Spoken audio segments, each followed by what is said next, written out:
AITA for telling my coworker their special diet is just an excuse to avoid contributing at potlucks? I, 29F, work in a small, closed-knit office. There are about 15 of us total, and we're all pretty friendly. Our office is the kind of place that really values team bonding events. Think escape rooms, pizza Fridays, and most importantly, potlucks. Now, I'll admit it, I love a good potluck.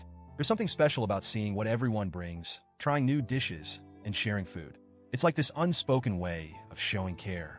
Sue brings her famous buffalo dip. Tom always shows up with his incredible smoked ribs, and I've got my lasagna that everyone raves about. More on that later. We usually plan these potlucks a couple of weeks in advance, so no one's blindsided. And the rule has always been simple. Bring something to share. It doesn't have to be fancy. If you're not a cook, pick up chips, cookies, or soda from the store. Just contribute. It's more about the effort than anything else. Enter Jake, 34M. Jake joined our office about a year and a half ago. At first, he seemed nice enough, quiet, kind of a keeps-to-himself guy, but perfectly polite.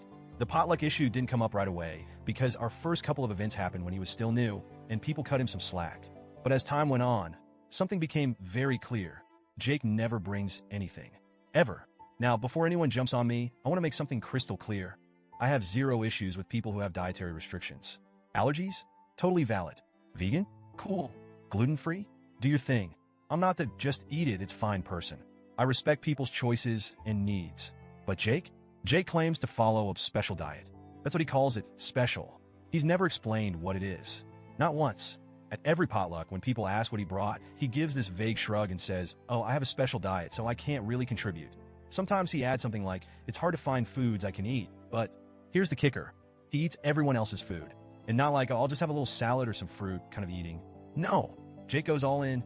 He'll pile his plate high with wings, casseroles, pasta, sandwiches, you name it. Foods that don't seem to fit into any obvious dietary restrictions. He'll even skip over the healthier options like veggie trays or fruit bowls and go straight for the most indulgent dishes. I started noticing this pattern pretty early on, and it bugged me.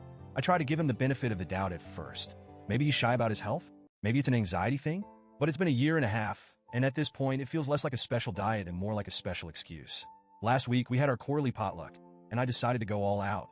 I made my lasagna, both a classic meat version and a vegetarian one, because a couple of coworkers don't eat meat. I don't want to toot my own horn, but I perfected this recipe over years. It's one of those dishes that people ask for at every event. I stayed up late the night before prepping it, layering the noodles, sauce, and cheese, and I felt good about it.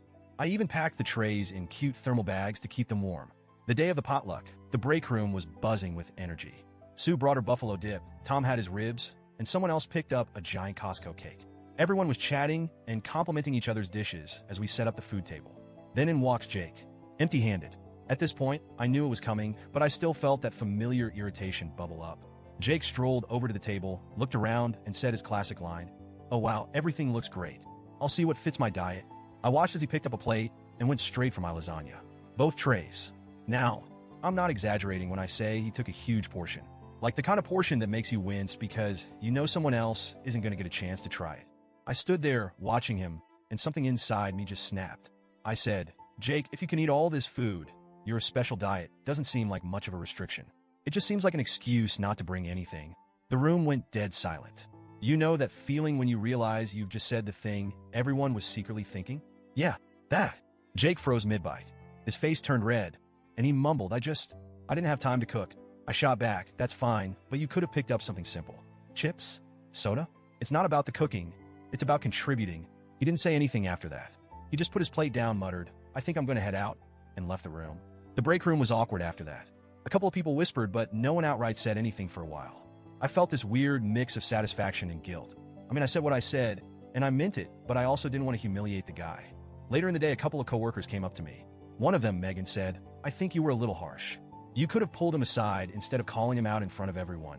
Fair point. I probably could have handled it better. But then others, like Tom and Sue, quietly told me they were glad I said something.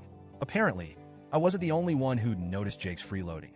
Tom even joked, "I've been wondering if his special diet was just free food only." Still, I couldn't shake the guilt. I didn't want to be the office bully. I wasn't trying to make Jake feel small. I just wanted him to realize how unfair it is for him to take advantage of everyone else's efforts. The thing is, Jake's excuse, "I didn't have time to cook," just doesn't sit right with me. These potlucks are planned weeks in advance. Everyone else, even the busiest people in the office, manages to bring something. Sue's got 3 kids and still whips up her buffalo dip. One guy picked up a 12-pack of soda on his way to work.